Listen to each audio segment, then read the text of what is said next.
fato de que alguns materiais, quando atritados, podem atrair pequenos objetos, já vem sendo observado há muito tempo.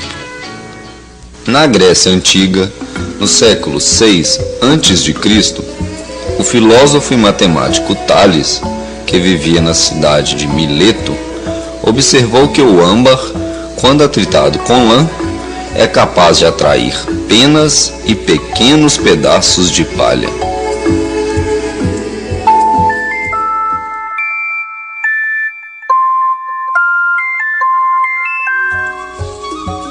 Aqui, o âmbar foi substituído por uma régua, mas o efeito é o mesmo.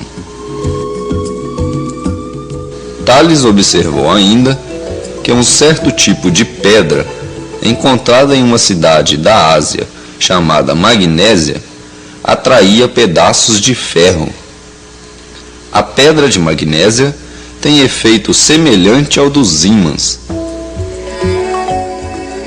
Na antiguidade, passando pela Idade Média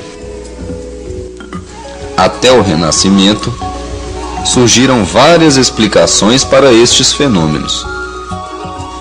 Alguns filósofos gregos, como Plínio, consideravam que o ímã tinha alma, atraía o ferro com uma simpatia que encantava, com um olhar que fascinava.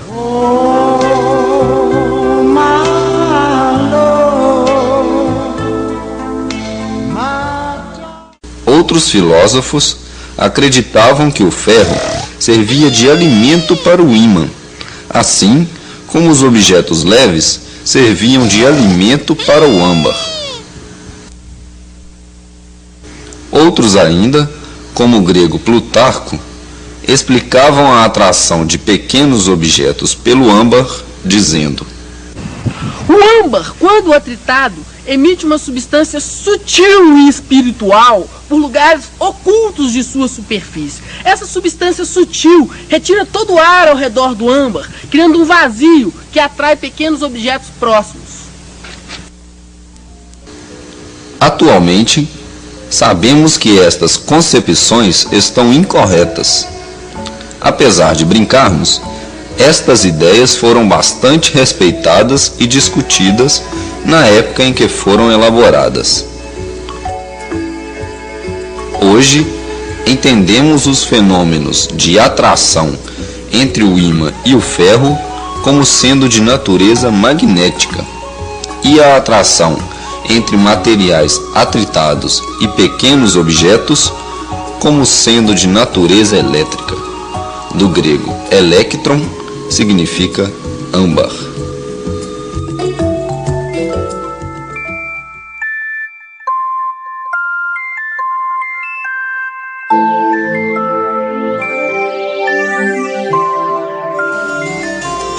Gilbert foi quem primeiro verificou que outros materiais, quando atritados, também atraem pequenos objetos, e não apenas o âmbar, como se acreditava até então. Verificou ainda que estes materiais atritados atraem também areia, limalha de ferro, papel, serragem e até a água, e não só pedaços de palha e penas. No entanto, Gilbert e seus antecessores só conheciam a atração elétrica, ou seja, a repulsão elétrica ainda não havia sido observada. Nesta época, experiências curiosas eram apresentadas na corte para encantar e divertir as pessoas. A gravura mostra o menino suspenso tendo seus pés atritados por um disco e transmitindo a influência elétrica para a menina, o que provoca atração de pedacinhos de papel. Voltando ao século XVIII, outras observações, teorias e experimentações foram desenvolvidas por cientistas não menos importantes como Franklin e Coulomb. Porém, os fenômenos elétricos só começaram a ser entendidos como um todo com a descoberta do elétron em 1897 por Thomson.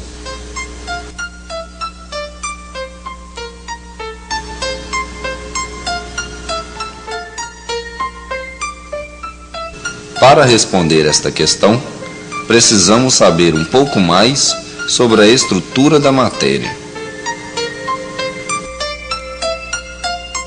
A matéria é constituída de átomos, que por sua vez contém um núcleo com prótons e nêutrons rodeados de elétrons. Os nêutrons não possuem carga, já os prótons e os elétrons possuem. Convencionou-se que os prótons têm carga positiva e os elétrons carga negativa, de tal forma que num átomo neutro o número de prótons é igual ao número de elétrons. Agora que sabemos um pouco mais sobre a estrutura da matéria, voltemos à questão da atração eletrostática. Ao atritarmos dois corpos, elétrons são transferidos de um para o outro, e dizemos que estes corpos estão eletrizados. A régua atritada com pano retira elétrons deste. Assim, a régua fica com carga negativa e o pano com carga positiva.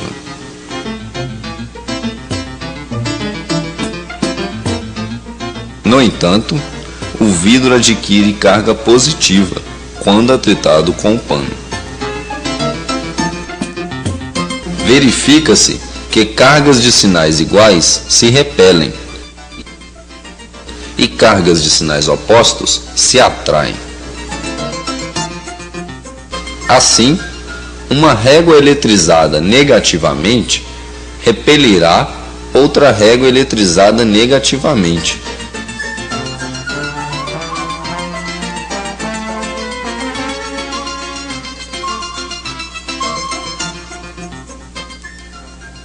E um bastão de vidro eletrizado positivamente atrairá uma régua eletrizada negativamente. No entanto, já vimos que a régua eletrizada atrai também objetos neutros, ou seja, objetos que não foram eletrizados. Nos materiais como o alumínio, o ferro, os metais de uma forma geral, os elétrons de órbitas mais externas são fracamente ligados aos núcleos, sendo facilmente deslocados por forças elétricas externas. Tais elétrons são denominados elétrons livres. Por possuírem elétrons livres, os metais são considerados condutores elétricos. Aproximando-se uma régua eletrizada negativamente de um condutor, alguns elétrons livres são deslocados, criando um acúmulo de cargas negativas de um lado do condutor e um acúmulo de cargas positivas do lado oposto. Ocorre, portanto, uma separação de cargas, o que faz a força de atração F1 ser maior que a força de repulsão F2, pois as cargas positivas do condutor ficam mais próximas da régua do que as cargas negativas. Assim, o condutor é atraído em direção à régua. Dizemos que no condutor ocorreu uma indução. Os materiais que não possuem elétrons livres são maus condutores elétricos e, por isso, são chamados de isolantes. O mecanismo de atração entre um corpo eletrizado e um material isolante neutro é diferente do mecanismo que ocorre nos condutores. As moléculas de um isolante podem ser polares ou apolares.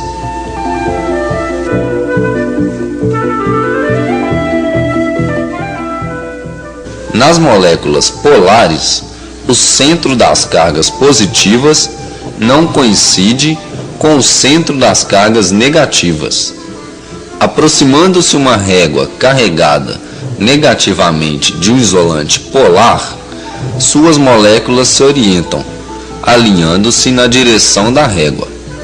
Desta forma, o isolante polar comporta-se como um condutor, onde ocorre a separação de cargas. A força de atração F1 é maior que a força de repulsão F2, resultando na atração observada. Nas moléculas apolares, o centro das cargas positivas e negativas coincidem.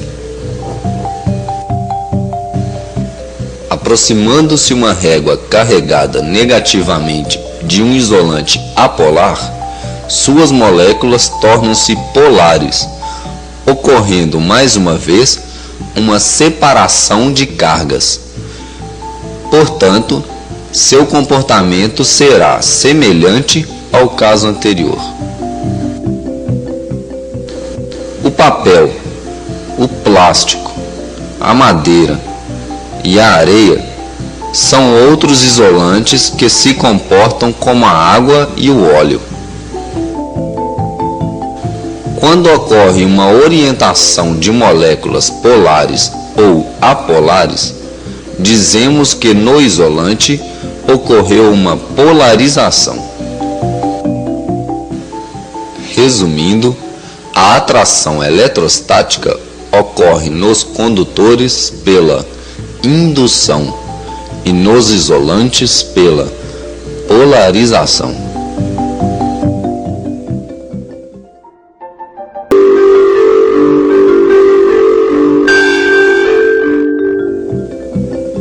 Observamos que alguns objetos, depois de serem atraídos e tocarem a régua eletrizada, são repelidos por esta régua.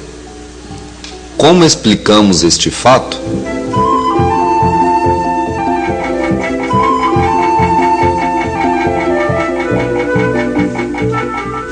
Já sabemos como se explica o fato da linha ser atraída. No momento em que a linha toca a régua eletrizada, algumas cargas negativas da régua passam para a linha, que adquire, portanto, carga de mesmo sinal que a da régua. Desta forma, a linha é repelida.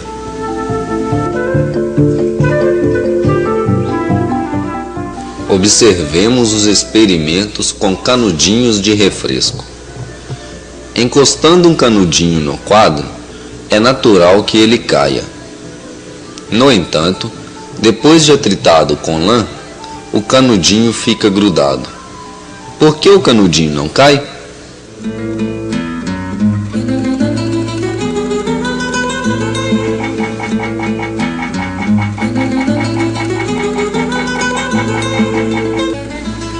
Depois de atritado, o canudinho, que é de plástico e, portanto, isolante, adquire carga negativa. Aproximando-se o canudinho do quadro, que também é isolante, cria-se nele uma polarização das moléculas de sua superfície, o que provoca uma força de atração entre o canudinho e o quadro. Quando o canudinho estiver encostado, esta força de atração gera uma força de atrito dirigida para cima que equilibra o peso do canudinho, não permitindo sua queda.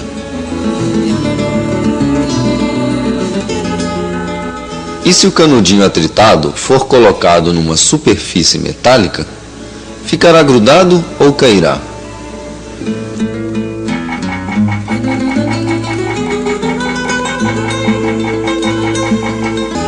Ao aproximarmos o canudinho, ocorre uma indução da superfície metálica. Apesar da superfície ser metálica, o canudinho não transfere suas cargas para ela, pois, como é isolante, tem dificuldade em doar cargas. Desta forma, a força de atração eletrostática provoca uma força de atrito dirigida para cima que equilibra o peso do canudinho, não permitindo sua queda.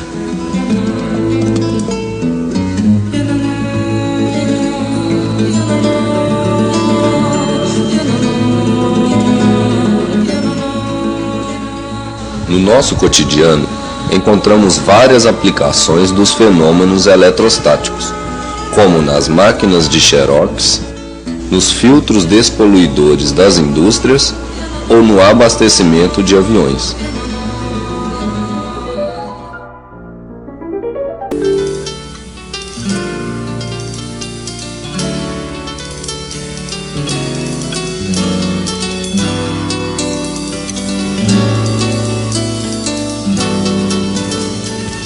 Vimos que, ao atritarmos dois corpos, elétrons são transferidos de um para o outro.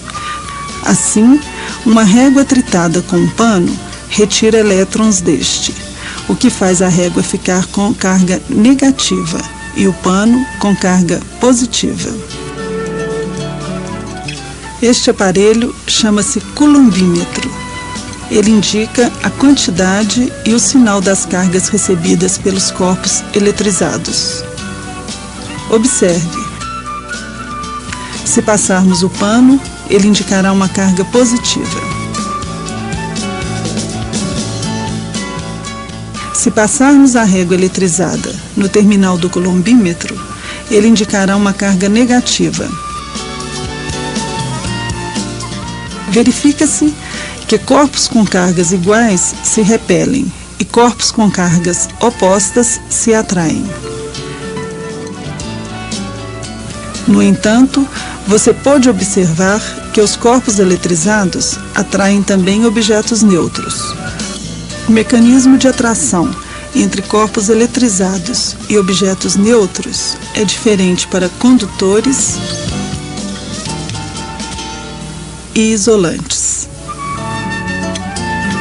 Nos condutores, a atração é explicada pela indução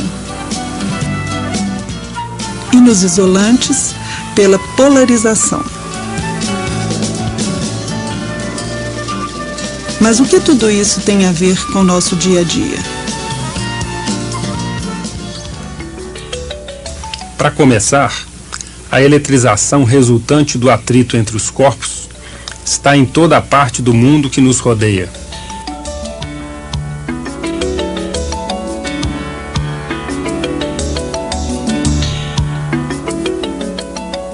Veja o que diz esta dona de casa. Esse pequeno choque que eu acabei de tomar costuma ocorrer com uma certa frequência na época em que o clima se apresenta muito seco, pequena umidade no ar. Então, isso ocorre devido ao nosso caminhar sobre um material isolante. O atrito dos nossos pés com esse material vai desenvolvendo uma carga elétrica que se acumula no nosso corpo. Quando nós tocamos a maçaneta, essa carga se descarrega. Uma comprovação de que é o atrito do nosso pé com o tapete que provoca um acúmulo de carga no nosso corpo pode ser mostrado com o uso do coulombímetro.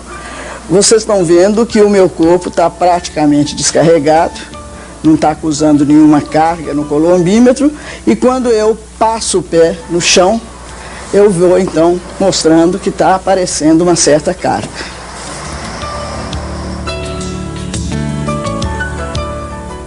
Ao andarmos sobre um carpete, cargas elétricas vão se acumulando em nosso corpo devido ao atrito com esse carpete. Sabemos que ao aproximarmos a mão carregada da maçaneta de uma porta, ocorre uma indução nesta maçaneta. Quando tocamos a maçaneta, a carga nela induzida passa rapidamente para a nossa mão. O que nós sentimos e chamamos de choque é esta movimentação brusca de cargas. Muitas vezes podemos ouvir pequenos estalos provocados por essas faíscas elétricas.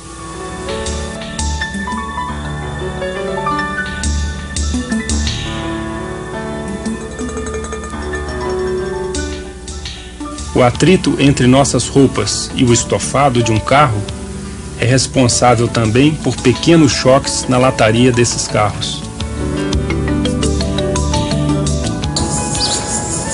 Hoje o dia está um pouco úmido, então o que eu fiz aqui foi apenas uma brincadeira, uma simulação. Mas num dia seco, esse choque realmente acontece. O que ocorre é que o atrito das nossas roupas com o estofado do carro gera cargas elétricas que ficam acumuladas no nosso corpo. Ao sairmos do carro e encostarmos na lataria, ocorre o choque.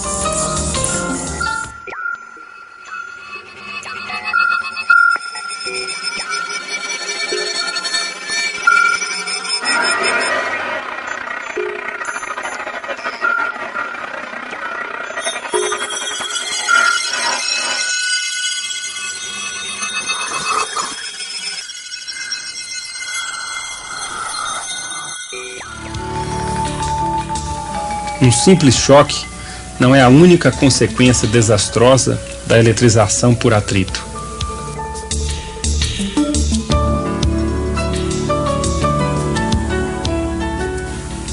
Veículos em movimento podem se eletrizar devido ao atrito com o ar.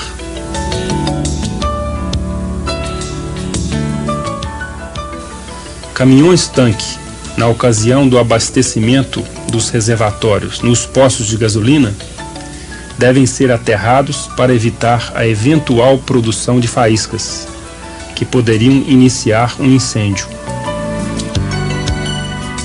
Aterrar significa ligar à Terra. Devido ao seu tamanho, nosso planeta está sempre apto a doar ou receber elétrons. Assim, um corpo eletrizado e isolado, quando ligado à Terra por um fio condutor, torna-se neutro devido às cargas que a Terra fornece ou recebe. Assim, ao chegarem no posto, os caminhões são ligados à Terra por um fio condutor, o que neutraliza qualquer carga em excesso que porventura eles tenham adquirido no atrito com o ar. Eliminada a possibilidade de ocorrência de centelhas elétricas, começa então o abastecimento. Em alguns países, fitas metálicas fixadas na parte inferior da lataria dos carros se arrastam pelo chão. Assim, as cargas elétricas que o veículo adquire devido ao atrito com o ar escoam continuamente para a terra. Aviões também adquirem cargas devido ao atrito com o ar.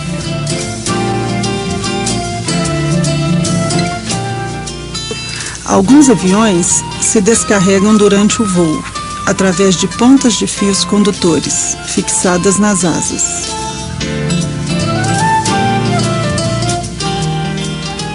Outros se descarregam através de um fio condutor no trem de pouso. Este fio condutor faz o contato com a terra tão logo o avião toca o chão.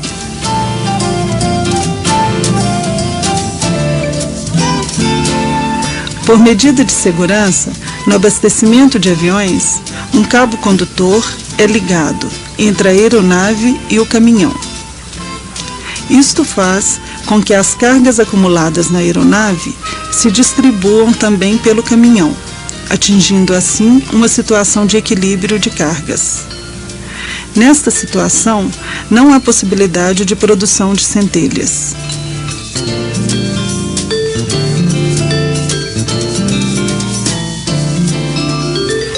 Nas fábricas de tecido, o atrito entre as peças das máquinas e o tecido produzem cargas eletrostáticas em diversas etapas da produção.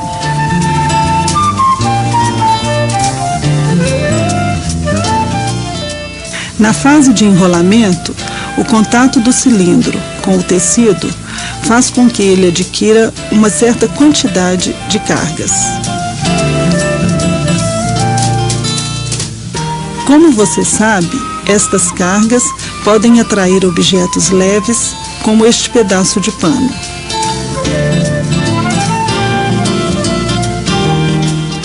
As cargas acumuladas no rolo de tecido podem provocar pequenos choques nos funcionários da fábrica.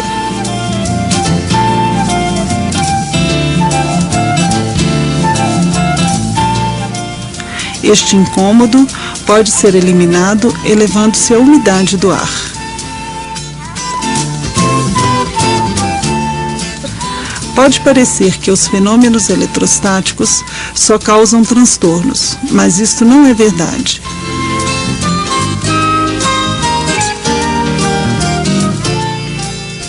Prova disto é a fotocopiadora, cujo princípio de funcionamento se baseia em fenômenos eletrostáticos simples.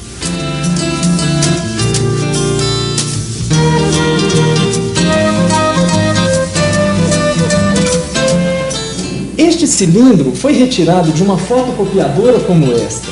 Ele é revestido de um material que apresenta a seguinte característica: no escuro, ele é isolante elétrico e, ao ser iluminado, torna-se condutor. Tais materiais são denominados fotocondutores. Mostraremos as etapas que envolvem a obtenção da fotocópia de um papel com a letra I. Este é o cilindro fotocondutor. Para simplificar a explicação, tomemos somente um pedacinho deste cilindro. Esta primeira etapa ocorre no escuro e, portanto, o fotocondutor se comporta como um isolante. Inicialmente, um gerador de alta tensão faz com que cargas positivas se distribuam na superfície do fotocondutor. Na parte de metal do cilindro, próxima ao fotocondutor, uma quantidade de carga igual e oposta é induzida. Após o processo de carga do cilindro, uma luz incide no documento a ser copiado.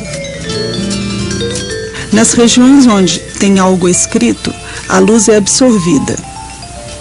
Nas regiões onde não tem nada escrito, a luz é refletida.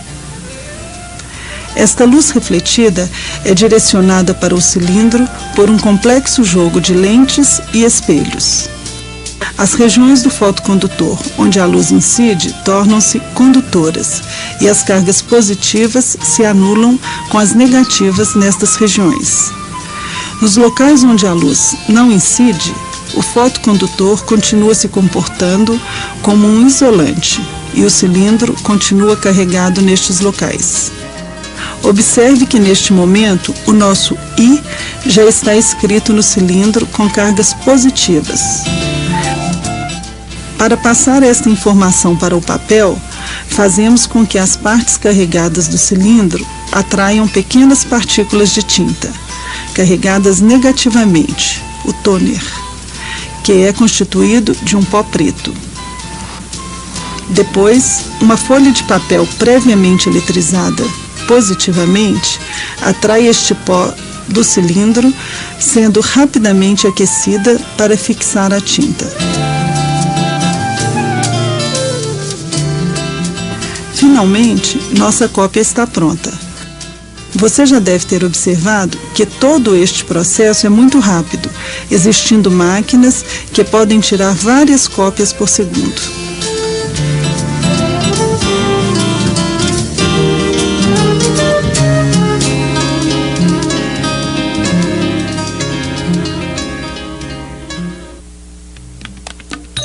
Numa fábrica de cimento, princípios eletrostáticos são utilizados para evitar a poluição atmosférica e o desperdício da produção.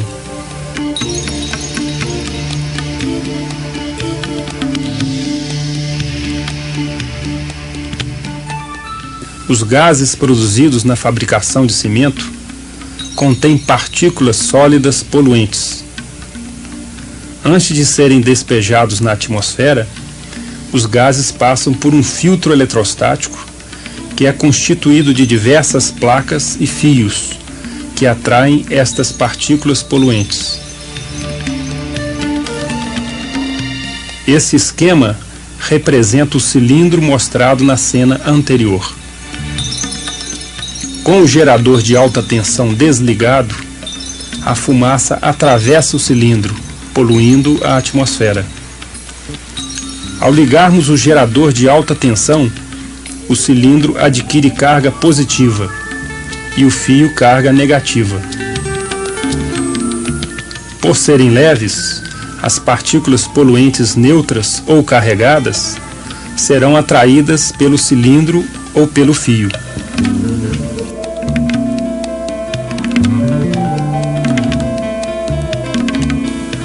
Nas fábricas de cimento, as placas são golpeadas por martelos, para que as partículas grudadas caiam e sejam coletadas, o que permite um reaproveitamento da produção. Nesta fábrica, o filtro eletrostático retém 99,8% da quantidade de poeira que seria lançada na atmosfera. Mostramos que os fenômenos eletrostáticos estão bastante presentes em nosso cotidiano e nas indústrias. Tentar conhecer estes fenômenos contribui para que nos tornemos cidadãos críticos e atuantes, beneficiando a sociedade e a vida no planeta.